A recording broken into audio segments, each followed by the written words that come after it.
Bonsoir. Ce soir, je vais vous parler d'un sujet qui me tient à cœur, c'est la liberté d'expression.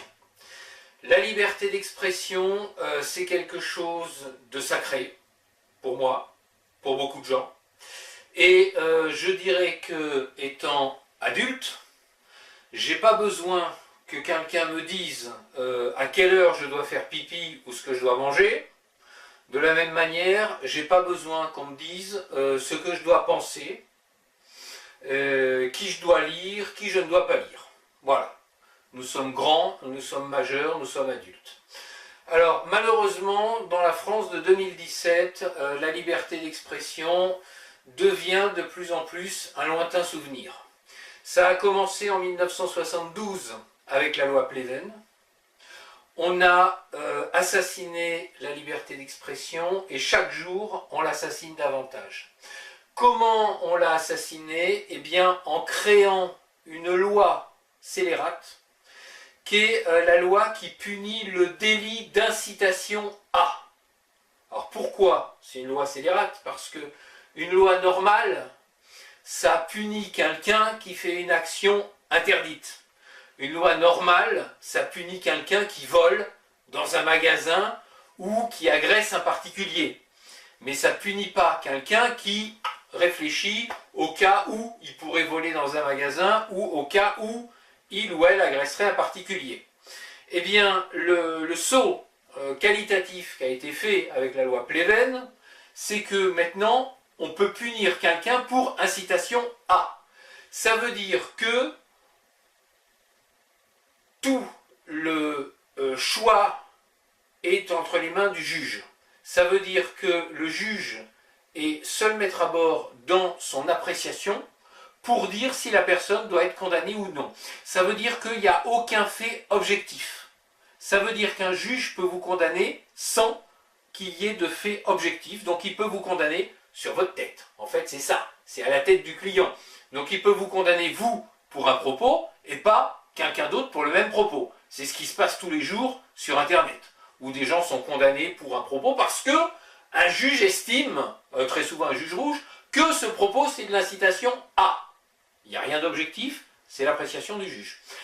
Ça permet, c'est assez terrible, parce que ça permet même de vous condamner si vous dites des choses vraies.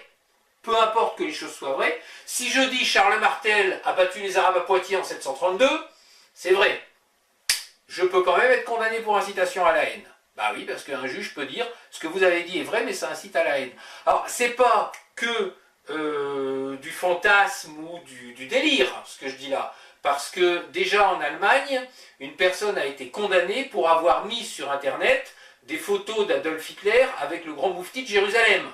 Cette photo, elle existe. Le gars, il ne l'a pas inventée. C'est une photo réelle. Mais le juge a estimé que c'est de l'incitation à, donc le gars a été condamné pour avoir publié un document historique réel.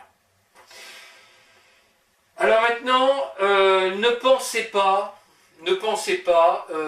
amis patriotes, hein, puisque c'est à vous que je m'adresse, aux gens qui aiment la France et qui veulent la défendre, comme ils veulent défendre la civilisation occidentale, chrétienne, etc.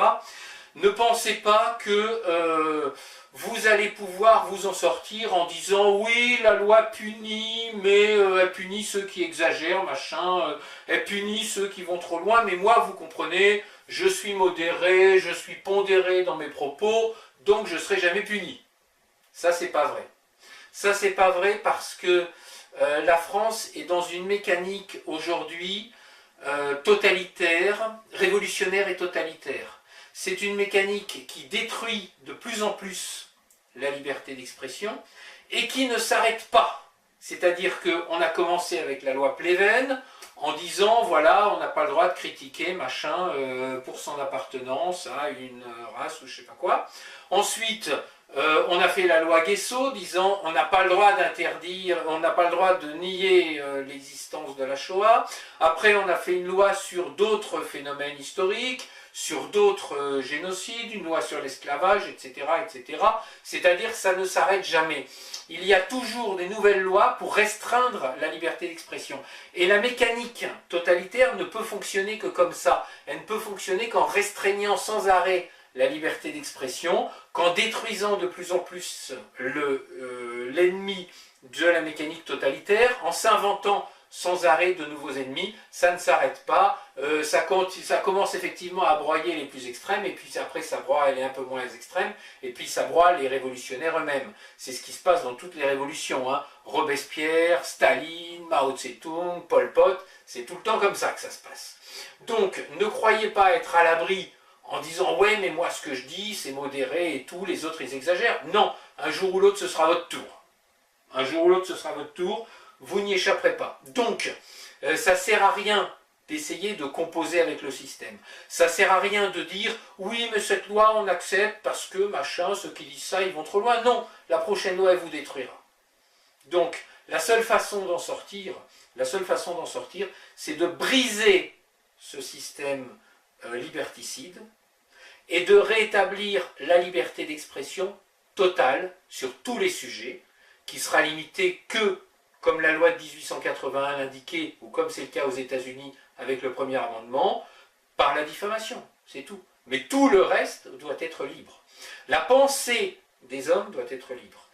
Dans un système intelligent, dans un système adulte, qui veut résoudre ces problèmes, eh bien, il faut poser les problèmes. Si vous ne pouvez pas poser un problème, vous ne pouvez pas le résoudre.